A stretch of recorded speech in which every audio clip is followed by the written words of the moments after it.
Y hoy empezamos una nueva serie de predicaciones. Hoy, como estaba diciendo el domingo pasado, hoy es 18 de mayo. El martes, el martes 20 de mayo, pasado mañana, se cumplen 1700 años, 17 siglos del inicio del Concilio de Nicea, el 20 de mayo del 325, fíjate, no ha llovido. Y como vamos a estar viendo, no quiero hoy soltaros la parrafada histórica, pero fue un evento muy importante, un evento que no había podido ocurrir antes por razones más que evidentes, porque hasta hacía poco el cristianismo estaba prohibido y el rendir culto solamente a Jesús estaba penado con la muerte, de hecho, sobre el papel, aunque muchas veces no se llevó a cabo la sentencia, pero otras veces sí. Entonces, hasta hacía poco no se podía hacer nada como lo que ocurrió en Nicea, y también muy importante porque eso fue una definición de lo que después se quedaría registrado, que es lo que siempre se había creído, pero sentaría un precedente que luego siguió a lo largo de toda la historia de la Iglesia hasta el día de hoy. Entonces, es algo muy, muy importante. Y me gustaría que lo celebráramos, y que lo celebráramos no como algo sencillamente que ocurrió hace mucho tiempo, sino como algo propio, como algo nuestro. Muchas veces viviendo en una cultura profundamente católica, y hasta no hace demasiados años obligatoriamente católica, ¿verdad? Aquí en España y por la misma raíz histórica también en Latinoamérica, el ser evangélico era ser anticatólico en un sentido, ¿no? Y hay ciertos sentidos en los que, qué duda cabe, es verdad, ¿vale? Pero me gustaría que juntos pudiéramos mirar a ese credo de hace 1700 años, mirarlo y ver nuestra fe, ver la definición de lo que creemos de hace tantísimo tiempo y ver que seguimos siendo eso, y ver que seguimos siendo católicos en el gran sentido de la palabra, en el mejor sentido de la palabra. Seguimos perteneciendo a la Iglesia universal, que es lo que significa católica. No somos católicos romanos, ¿vale? Y a mí no me representa nada León XIV, nada. Ni considero que lo que él diga tiene atributos de palabra divina, ni nada por el estilo. Pero sí que somos católicos, sí que me siento identificado con lo que ocurrió en Nicea y con mucho de lo que ha ocurrido a lo largo de la historia de la Iglesia. ¿Por qué? Porque pertenecemos a la Iglesia que Cristo instituyó, a la Iglesia que sigue la doctrina de los apóstoles, y eso es básicamente lo que vamos a estar viendo. Vamos a estar aprendiendo teología, vamos a estar aprendiendo qué es lo que de siempre se ha creído acerca de la doctrina, acerca de la Biblia, y por qué ahí estamos nosotros. No tenemos que renegar de nuestra historia, sino que debemos reconocerla y entenderla, ¿vale? Así que lo que me gustaría que estuviéramos haciendo hoy es básicamente, vamos a estar viendo la primera de las afirmaciones acerca del credo. Creemos en un solo Dios, Padre Todopoderoso, Creador del cielo y de la tierra, de todo lo visible e invisible. Esto es algo que lo han dicho millones de voces a lo largo de la historia de la humanidad. Esto es algo que se ha dicho en cárceles, que se ha recitado en catedrales, que se ha dicho en bajito, en catacumbas. Esto es algo que se ha oído de labios de pecadores, de labios de santos, de labios de ancianos, de labios de niños. Se ha dicho en latín, en griego, en quechua, en zulú, en español, en alemán, en lenguas que no sé ni pronunciar. Esta es una afirmación que nos define. Esta es una afirmación que nos identifica, que nos dice no solamente quién es, a quien estamos declarando creer, sino quiénes somos nosotros. ¿qué estamos diciendo cuando decimos esta afirmación? ¿Qué estamos diciendo cuando decimos creemos en un solo Dios? ¿Quién es este Dios al que llamamos Padre? ¿Qué significa que Dios sea Padre y qué significa que Él sea nuestro Padre? ¿Qué diferencia hay entre este Dios y cualquier otro Dios? ¿De dónde viene esta imagen de Dios como Padre? Pues vamos a comenzar hoy a analizar punto por punto cada una de las afirmaciones de este credo. Hoy vamos a empezar por la primera de todas, la tenemos aquí, acerca del Padre, y vais a ver que es la más cortita de todas, porque es acerca de lo que menos discusión había cuando se hizo el credo de Nicea. Vamos a ver que la parte del Hijo es bastante más sustanciosa, porque es precisamente a lo que el tema en el que se trataba hace 1700 años.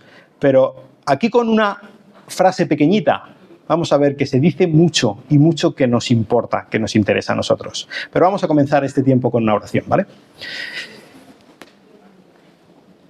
Padre, Abba, Papá, te damos las gracias. Te damos las gracias por crearnos, por darnos identidad, por adoptarnos. Te damos las gracias por tu Hijo Jesucristo, a quien tú has enviado para nuestra salvación. Te damos las gracias por ser el objeto de tu amor, por ser diseño tuyo. Te adoramos, Señor. Y juntos, en esta mañana, queremos unir nuestras voces para decir, creemos en ti. En el nombre de Cristo. Amén. Pues vamos a empezar con algo que no es exclusivo de esto que esta afirmación acerca del Padre en el credo de Nicea. Vamos a empezar con la primera palabra de todas y cada una de las afirmaciones del credo de Nicea. Creemos, ¿vale? Aquí hay algo importantísimo. No en vano, una de las grandes consignas de la Reforma Protestante en el siglo XVI era la sola fide. ¿Sabéis lo que significa sola fide? Sola fe. Solo por la fe. El hecho de creer es algo medular al cristianismo y no es algo que se inventaron en la Reforma. No se lo inventó Lutero, ni se lo inventó Calvino, ni se lo inventó alguien que quería simplemente luchar contra la Iglesia de Roma. El tema de la creencia, de creer, de poner la confianza es exactamente lo que simboliza al cristianismo. Es de lo que habla la fe bíblica. Habla de fe, pero no de una fe cualquiera. No de una fe de los muchos de los sentidos que quizá podemos escuchar por ahí. Fíjate que hoy en día, probablemente te lo habrán dicho muchas veces, se diferencia entre la fe y las evidencias, o la fe y la ciencia. Tú tienes fe y eso significa que crees en algo a pesar de las evidencias, ¿verdad? Yo tengo mi confianza puesta en la ciencia. Yo tengo mi confianza puesta en las cosas que puedo tocar y medir y ponerle un termómetro. En eso yo tengo puesta mi confianza. Yo no tengo fe porque yo lo que estoy haciendo es recibir evidencias, confiar en base a esas evidencias, no como tú que crees en Papá Noel y en el hada de los dientes, ¿no? Entonces, es algo completamente diferente. Esto no es la fe bíblica. La fe bíblica no es solamente intelectual. Hay mucha gente, quizá tú, que dice, yo creo en Jesús. ¿Y qué está diciendo cuando dice yo creo en Jesús? Está diciendo yo creo en que había un señor hace 2000 años que se llamaba Jesús. Incluso yo creo que a este señor que se llamaba Jesús, que era hijo de un carpintero de Galilea, que se llamaba José, le crucificaron por orden de Poncio Pilato. Y yo creo en él. O incluso más allá, yo creo que resucitó al tercer día. Yo creo en eso. En el sentido de que yo acepto mentalmente que eso fue un hecho histórico. Eso no es la fe bíblica. Tampoco la fe bíblica es en un sentido meramente emocional. Creer en el sentido de que me emociono y lloro. Eso no es la fe bíblica. La fe bíblica es mucho más profunda. Vamos a ver un poco acerca de esto. No me quiero meter demasiado, aunque me gustaría y podría perfectamente para vuestro sufrimiento y congoja, pero vamos a ver un poco de qué es lo que significa la fe bíblica según la Biblia, porque esto va para todo el credo. Todo empieza con creemos, ¿vale? Y en el Antiguo Testamento la palabra para creer es la palabra amán, que probablemente te suene porque lo decimos cada vez que oramos. La palabra amén viene de la palabra amán, ¿vale? Y básicamente lo que significa es doy fe, estoy de acuerdo, ¿vale? Creo en eso que se acaba de decir, ¿vale? Entonces, ¿qué significa la palabra amán? ¿De qué está hablando esta creencia según el hebreo? Lo primero, fíjate, dice en Isaías capítulo 7, versículo 9, dice Dios, si no creéis, amán, de cierto no permaneceréis. La palabra para creer no es sencillamente algo mental, algo que yo sí, vale, reconozco que 2 y 2 son 4, ¿vale? Y lo creo, sino que es algo en lo que me arraigo, en lo que permanezco, de lo que no me mueven. Aquí me quedo. Génesis 15:6, lo vamos a tratar en... No, que ya lo vamos a tratar, ya lo hemos tratado en el libro de Romanos. Y Abraham, creyó en el Señor y él se lo reconoció por justicia, ¿verdad? Amán creyó en el Señor. Y este creyó no es simplemente que aceptó una idea, ¿no? de parte de Dios, sino que se entregó a esto, que lo tomó como suyo. No solamente vale, es verdad, sino como es verdad, allá voy con todo. Y me da igual lo que venga, porque allá que yo voy con todo. Así que amán significa ser fiel. Hay un compromiso en esta palabra, en la fe según el Antiguo Testamento. Deuteronomio 7:9. Reconoce pues que el Señor, tu Dios, es Dios. El Dios fiel, amán. El Dios fiel, que guarda su pacto y su misericordia hasta 1000 generaciones con aquellos que le aman y guardan sus mandamientos. Aquí se caracteriza a Dios como un Dios creyente en este sentido. ¿En qué sentido? En el sentido de fiel, confiable. Ha dado un paso, ha hecho un pacto y es fiel a ese pacto, y de ahí no hay quien lo mueva. Así que en el Antiguo Testamento la fe es no solamente el reconocimiento de un hecho, sino el decir, ahí yo voy con todo y pongo mi vida en esto, ¿vale?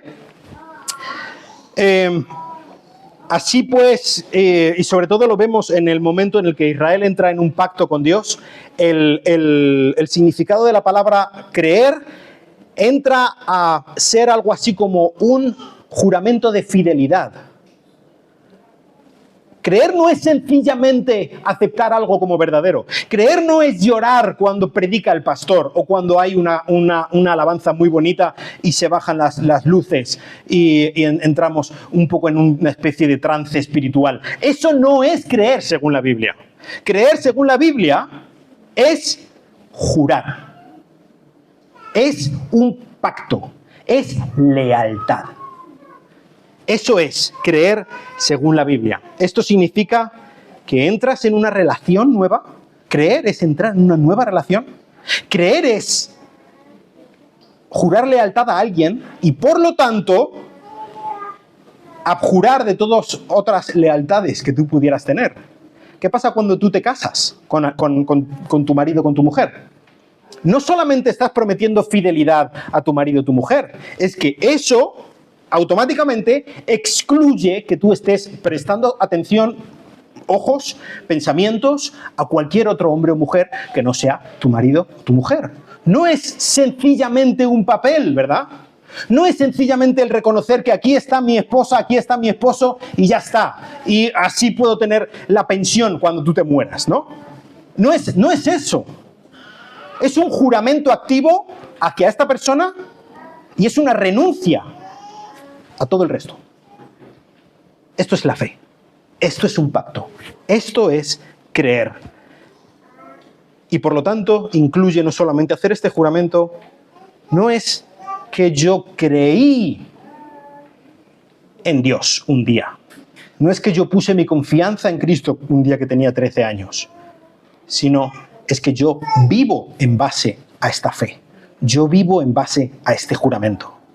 Así que esto es, ya viendo simplemente lo que ocurre en el Antiguo Testamento, el tema de la fe no es como nos lo pintan, ¿eh? No es como nos lo pintamos nosotros muchas veces. En el Nuevo Testamento la palabra es pistiuo y significa, pues, de nuevo, confiar. Es decir, que esta persona en la que confío, en la que pongo mi fe, es digno de confianza. No es que yo pongo la fe porque a mí me parece bien. Es un reconocimiento de quién es la otra persona. Fíjate que no es sencillamente el decir, no hay evidencias. No hay evidencias para poner la fe, pero yo pongo la fe porque soy religioso. No es esto. Es decir, hay evidencias.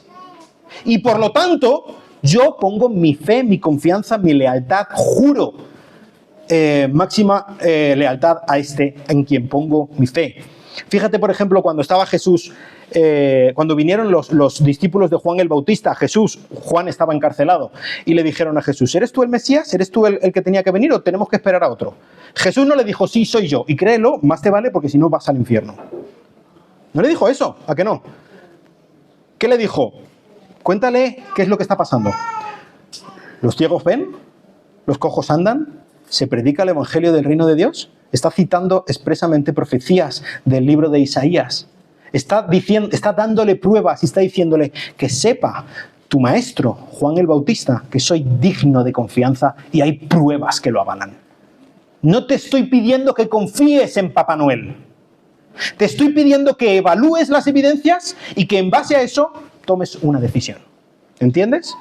Esto es lo que significa. Este es el trasfondo de la palabra creer en el Nuevo Testamento. Por lo tanto, te apoyas, dependes de Él como una roca firme. Como decía Jesús, el que escucha mis palabras y las pone en práctica es como el que edifica su casa sobre la roca. Y venga lo que venga, y pase lo que pase, Él tiene su fe puesta en la roca y nada lo va a mover.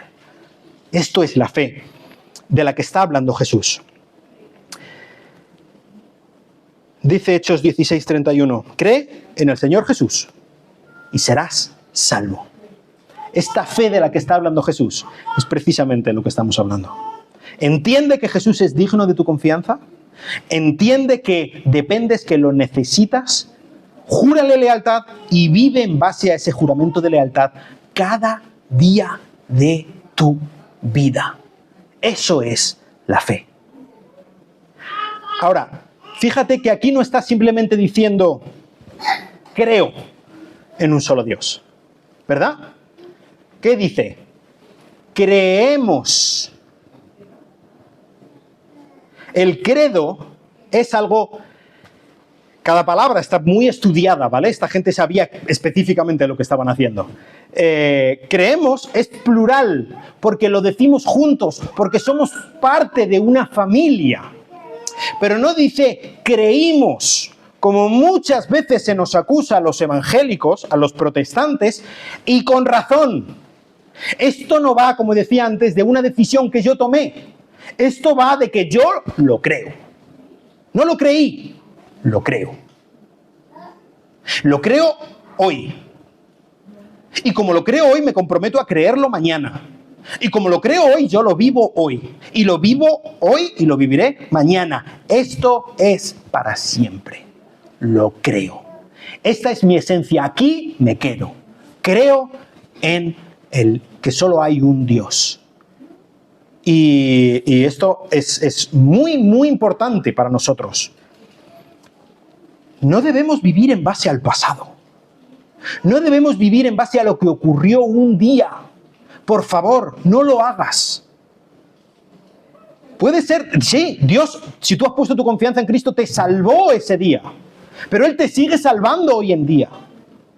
Tú sigues necesitándolo hoy igual que lo necesitaste entonces. Y tú sigues poniendo tu fe y debes seguir poniendo tu fe y tu lealtad en Dios y viviendo en base a eso hoy igual que lo hiciste hace unos años o hace el tiempo que sea. Aquí. No vamos a meter todo esto, pero simplemente el tema de la fe lo simplificamos demasiado muchas veces, ¿vale? Hay muchas maneras en las que creemos y hay muchas maneras que son totalmente ciertas, todas y cada una de ellas. La dimensión cognitiva, lo hemos estado diciendo, creer es conocer quién es Dios y aceptar su revelación. Y es verdad. Y querer estudiar más la Biblia. Y querer saber más de Dios. Y qué bueno es esto, ¿verdad? Hay algunos aquí en la iglesia ahora mismo que quieren saber mucho más y son incansables y quieren aprender más. ¡Gloria a Dios! Ahora, te digo, en las universidades, en las facultades de teología, hay mucha gente que quiere saber mucho de Dios y no le conoce y no cree en Él. Volitiva, es decir, de la voluntad. Esto es otra cosa. No es solamente que conozco de Dios, es que además decido, tomo la decisión de confiar en Dios. Y me arraigo aquí. Y es una decisión, es un juramento de lealtad, es como los votos matrimoniales, ¿no? Y juro lealtad a Dios. Y rindo mi voluntad a Él. Afectiva. Ama al Señor tu Dios con todo tu corazón y con toda tu mente y con todas tus fuerzas. Y ama a tu prójimo como a ti mismo. Amarlo. No es solamente querer conocerlo, no es solamente decidir obedecerlo. Tú puedes obedecer a alguien como en el ejército, ¿no? Sí, Señor, te obedezco. No, yo te amo. Y lo hago no sencillamente porque tengo que hacerlo, sino porque escojo hacerlo porque te amo. Y por último, la fidelidad activa. Y es vivir según esta confianza. No es un día, no son 10 años, es hasta la muerte. Esto es un servicio vital que nosotros hacemos a Dios. Así que el creer es una entrega total. Y fíjate que estamos solamente en la primera palabra, ¿vale? ¿Hasta qué hora tenemos hoy? Podemos afirmar juntos, solamente esta palabra, pero podemos afirmarlo juntos. Si tú quieres afirmarlo conmigo, vamos a afirmar juntos, vamos a decir juntos, creemos. ¿Lo decimos juntos? 1, 2 y 3. Creemos. Y esto es mucho, ¿eh? No estamos diciendo que sabemos, que nos imaginamos que sea verdad. No estamos solamente diciendo que escogemos obedecer, que amamos. Estamos diciendo, esta es mi vida, esta es mi decisión, este es mi amor, esta es mi lealtad, aquí me quedo y de aquí no me mueve nadie.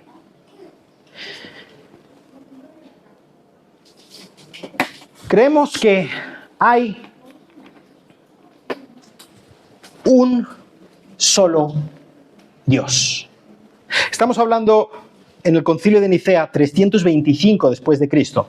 Los cristianos en la parte oriental del Imperio Romano había bastantes más cristianos que en la parte occidental, donde nosotros vivimos ahora, ¿vale? En la parte del oeste de Europa, el norte de África, había muchos menos cristianos. La inmensa mayoría de la gente en este tiempo seguían siendo paganos, ¿vale? Seguían siendo politeístas. Así que el afirmar, creo que hay un solo Dios, era una declaración de guerra en contra de esto, ¿vale? No es simplemente estoy diciendo que Jesús es Dios. Escúchame, Jesús es Dios. Y la mayoría de los politeístas, la mayoría de un seguidor de Afrodita o de Marte o de quien sea, te diría, te lo compro. Está bien, no tengo ningún problema en que Jesús sea Dios. Otra cosa es decir, tu Dios es falso. Solo hay un Dios. Dice Isaías capítulo 45, versículo 5, yo soy el Señor y no hay otro. No hay otro Dios, no hay nadie como nuestro Dios.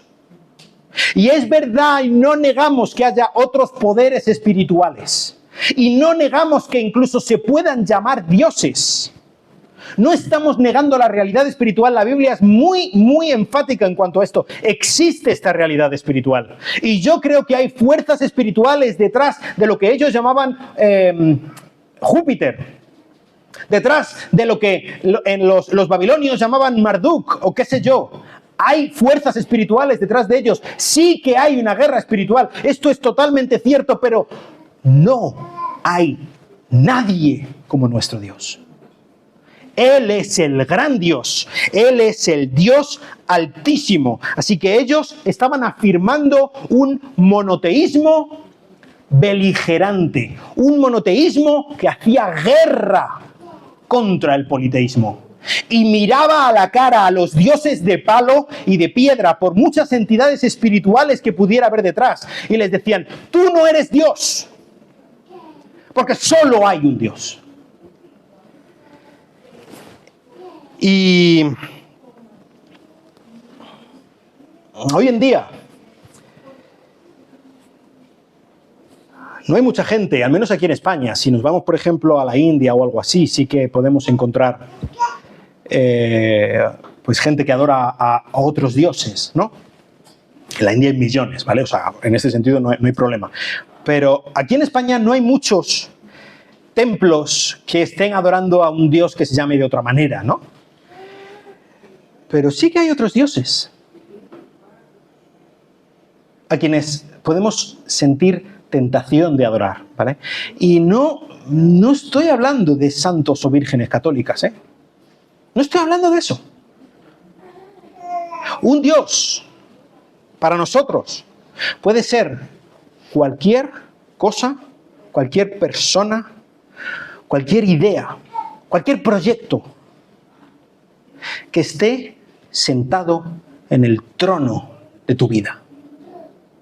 Aquello a lo que tú le dedicas tus pensamientos, aquello que te quita el sueño, aquello para lo que tú estás organizando todo el resto de tu vida para ir y hacer eso. Eso es un Dios. Eso es un ídolo. Aunque no esté tallado en piedra, aunque no esté cubierto por un paño de oro, eso es tu Dios. Y tu Dios no puede que no sea algo malo. Sí, tu Dios es ver pornografía. A ver, no solamente es un Dios algo que tú estás constantemente organizando la vida para ir y ponerte a ver la pornografía. Es que es algo malo en sí mismo, ¿vale? Ya no deberías ni dar el primer paso. Pero hay otras cosas que no son malas en sí mismas y se pueden convertir, pueden alzarse al trono de tu Dios, ¿eh? Puede ser algo tan bueno como tu hijo.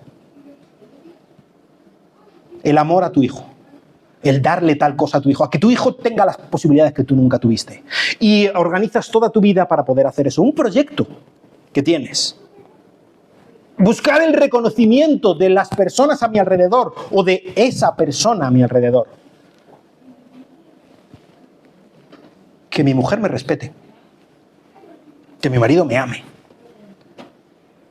Puede elevarse hasta el punto de convertirse en un Dios y que estás incluso abjurando, renegando de la obediencia, de lo que has dicho creemos, de la obediencia, de la lealtad a tu Dios para ir y conquistar eso.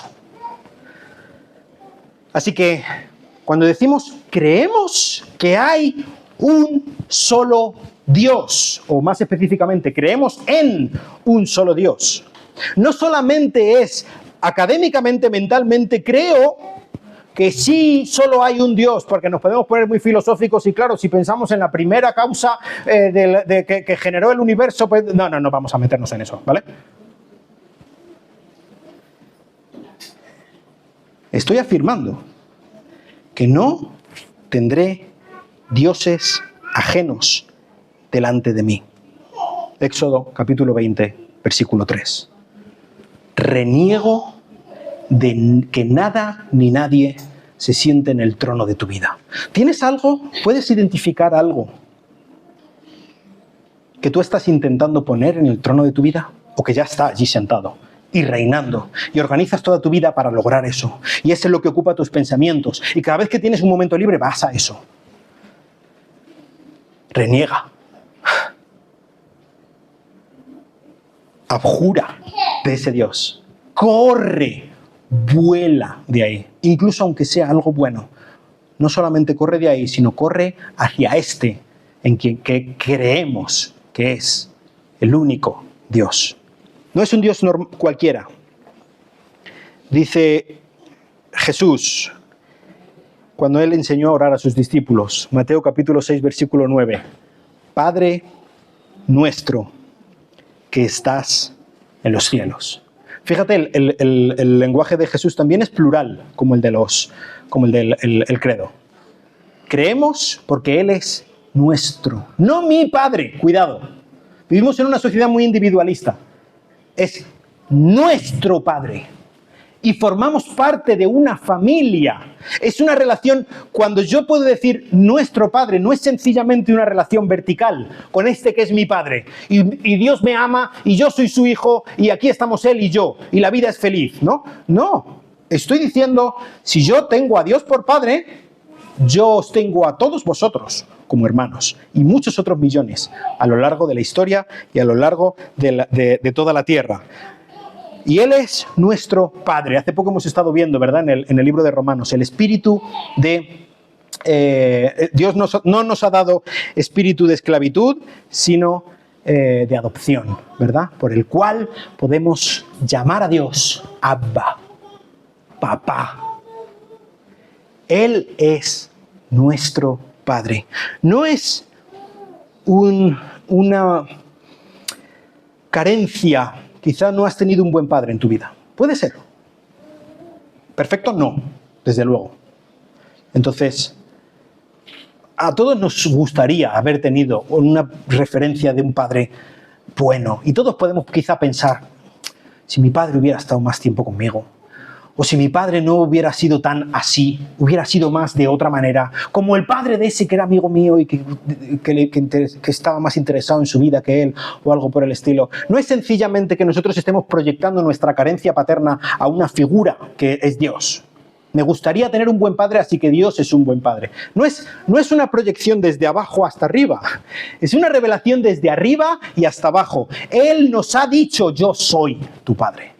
Él nos ha dicho, como decía el salmista, aunque mi padre y mi madre me abandonen, con todo, tú me recogerás.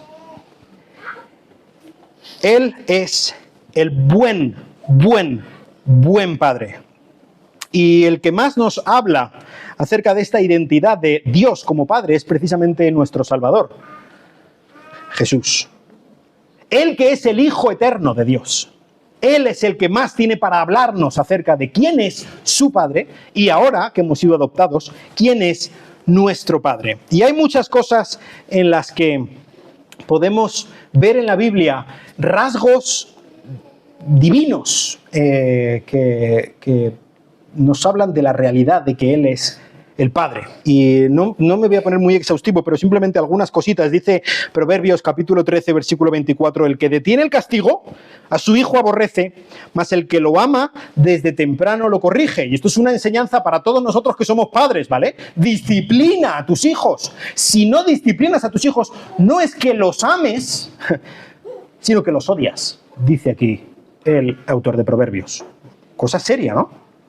Disciplina a tus hijos. Hazlo. Así que cuando nosotros recibimos la disciplina de nuestro Padre, podemos saber que Él nos ama como hijos. Si no nos disciplinara, si no estuviéramos recibiendo el castigo justo por lo que merecemos en nuestras acciones aquí en la tierra, no hablo de la eternidad porque eso lo pagó Cristo, entonces sería que nuestro Padre no nos quiere, que nuestro Padre nos odia, pero Él nos quiere, Él nos ama y por lo tanto sufrimos la disciplina.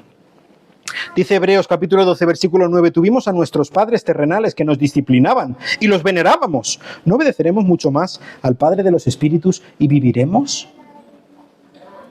Incluso teniendo padres que no son perfectos, algunos que Pueden tener padres que dicen, yo he tenido un mal padre, y aún así sigue siendo tu padre. Y la Biblia te dice, honra a tu padre y a tu madre, ¿verdad? Con mucha más razón, honra a tu Dios aunque no te guste lo que hace, porque Él lo hace para tu bien, porque Él es tu padre. Pero Dios no es simplemente alguien que disciplina como padre. En la historia del hijo pródigo, esta preciosa historia acerca de sí, de un hijo, pero también se podría llamar la parábola del padre que corrió, del padre que esperó, del padre que amaba. Y dice Lucas capítulo 19, versículo 20, el padre esperando a que viniera su hijo, cuando aún estaba lejos, lo vio su padre y fue movido a misericordia y fue corriendo hacia él. Ese es nuestro Padre. Nuestro Padre no es el que está con la vara, como a veces pensamos. Dios el Padre es como el barbudo que está ahí sentado en el trono y lanzando truenos a todo el mundo que no hace lo que Él quiere. Ese no es Dios el Padre. Dios el Padre es alguien que, de la misma manera que Abraham estuvo dispuesto a sacrificar a su propio hijo por amor a Dios, Dios el Padre es alguien que está dispuesto a sacrificar a su Hijo y que lo hizo por amor, por misericordia, por compasión hacia ti y hacia mí. Este es el amor del Padre. Este es el amor que está deseando que nadie se pierda, sino que todos procedan al arrepentimiento. Este es el amor que está dispuesto a remover el cielo y la tierra para poder salvar a un pecador pequeñito y nauseabundo que pide auxilio, que se arrepiente y que dice, creo. Este es el Padre. Este es el buen Padre. El Padre que nunca, jamás soltará de su mano a alguien que ha acudido a Él. El Padre de la misericordia. El Padre verdadero. El Padre que es amoroso. Un Padre todopoderoso. Un Padre que es todo poder. Y esto no... El hecho de que... Creo que está muy bien balanceado el hecho de que se hable de Padre todopoderoso. Porque alguien todopoderoso en sí mismo puede ser algo terrible, ¿eh? El hecho de que exista alguien que tiene todo el poder, que puede hacer lo que le dé la real gana, es algo horrible, ¿eh? ¿Y quién va a ser el que va a poder... ¿Qué Dios va a poder librarte de mi mano? Decía Nabucodonosor, ¿verdad? A los Sadrach, Mesach y Abednego en Daniel capítulo 3. ¿Quién es el Dios que va a poder librar de mi mano? Pues nadie, pues ningún Dios, porque aquí Nabucodonosor es el que manda, el que impera y nadie se le puede resistir. ¡Qué horrible es un poder desmesurado! En manos de un tirano. Pero en manos de un padre, eso es otra cosa completamente. ¡Qué precioso! Es un padre poderoso, fuerte, imponente, peligroso, que ama, que protege, que usa todo su poder para acercar a los suyos y para que nadie les toque un pelo sin su consentimiento. Ese es nuestro Padre. Es un Dios tremendamente poderoso, terrible. Horrenda cosa es caer en manos del Dios vivo, dice el autor de Hebreos. Sí, ese es nuestro Padre. Ese es. ¿Estás seguro? Nadie se va a oponer a tu Padre. ¿Quién te va a arrebatar del amor de Dios que es en Cristo Jesús, Señor nuestro? Decía Pablo al final del capítulo 8 de Romanos, ¿verdad? Así que Él es el Padre. Él es el origen de todas las cosas. Dice 1 Corintios 8:6, para nosotros hay un solo Dios, el Padre, de quien proceden todas las cosas y nosotros somos para Él. Vamos a estar viendo a lo largo, cuando estemos viendo las otras personas de la Trinidad, cómo funciona la Trinidad en acción, ¿vale? Pero lo primero que vamos a ver, o que estamos viendo hoy acerca del Padre, es que el Padre es de quien procede todo. Él es la fuente. Él es el inicio, el iniciador. Él es el Padre de Israel. Él es el Padre de todos los creyentes. Pero sobre todo, inicialmente, desde la eternidad, Él es el Padre de su Hijo eterno. Desde siempre, el Padre ha sido Padre. Antes de que existiera ninguna creación, el Padre era Padre, porque tenía a su Hijo. Y el Hijo siempre ha sido Hijo, porque siempre ha tenido a su Padre. Y esto es precisamente la dinámica que Él, como siempre ha vivido en una relación, como siempre ha sido Padre, siempre ha amado, porque siempre había alguien a quien amar dentro de la Santísima Trinidad. Él es un Padre amoroso. Esencialmente, este es quien es Él. Así que Dios no es un jefe lejano, Él no es un poder irracional y desmesurado, Él no es el Dios que creó el mundo y se echó a dormir. Él es nuestro Padre, un Padre involucrado en la vida de los suyos, un Padre todopoderoso, un Padre terrible que nos ama, que nos tiene en su mano. Él es el Creador del cielo y de la tierra, de lo invisible y de lo visible, de los seres espirituales y de la creación material. Él es el creador de todo, Él es el Señor de todo, Él es el Rey de todo, pero sobre todo creemos que Él es nuestro Padre. Así que creo que es muy bello la manera en la que Jesús empieza su oración modelo, ¿verdad? Padre nuestro, que estás en los cielos. Y creo que en nuestra vida muchas cosas cambiarían si cuando nos enfrentamos a una situación difícil, que no entendemos, que nos toca y nos duele, nos acercáramos a Dios y lo primero que le dijéramos, creyendo, como hemos visto que significa creer, confiando, poniendo nuestra lealtad, amando, dijéramos, Padre. Y comprende todo lo que significa eso. Tu Padre es la fuente de todo. Él tiene cada pelo de tu cabeza contado. Él es el Señor de señores. Él es el Todopoderoso. Él es el que te ama. Él es el que ha dado a su Hijo por ti. Estás seguro. Tienes un propósito. Tienes identidad. Eres hijo de Dios. Y si tú no eres hijo de Dios, porque nunca has puesto tu confianza en Él, te quiero invitar, te quiero rogar que lo hagas hoy. Y que hoy mismo, acudiendo de rodillas delante del Hijo del Padre, de Jesucristo nuestro Señor, puedas confiar en este a quien el Padre envió para salvarnos de nuestra maldad. Puedas acudir a Él hoy, llamándole Padre. Vamos a orar. Padre nuestro, te damos las gracias. Padre nuestro, creemos en ti. Ayúdanos a creer. Ayúdanos a aceptar. Ayúdanos a decidir. Ayúdanos a obedecer. Ayúdanos a confiar. Ayúdanos a vivir una vida que te exalte a ti, que te muestre a ti, a este mundo que te necesita. Ayúdanos a descansar en la grandeza, en la paz del Padre Todopoderoso. Señor, te damos la gloria, te damos las gracias y te quiero rogar especialmente por cada una de las personas que están aquí, nunca han puesto su confianza en tu Hijo Jesucristo. Señor, envía tu Espíritu Santo. Convéncelos de justicia, de pecado, de juicio.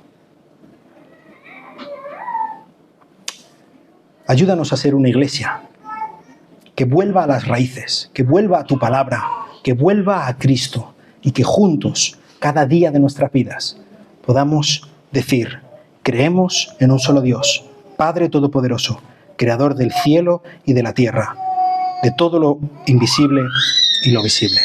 En el nombre de Cristo. Amén. ¿Qué os parece si terminamos juntos recitando como iglesia esta primera parte del credo?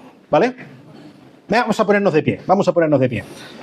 Si estás detrás de uno muy alto, te eches un poco hacia el frente. Decimos juntos. Venga, la de 3. 1, 2 y 3. Creemos en un solo Dios, Padre Todopoderoso, Creador del cielo y de la tierra, de todo lo visible y lo invisible. Que así sea. Que Dios os bendiga.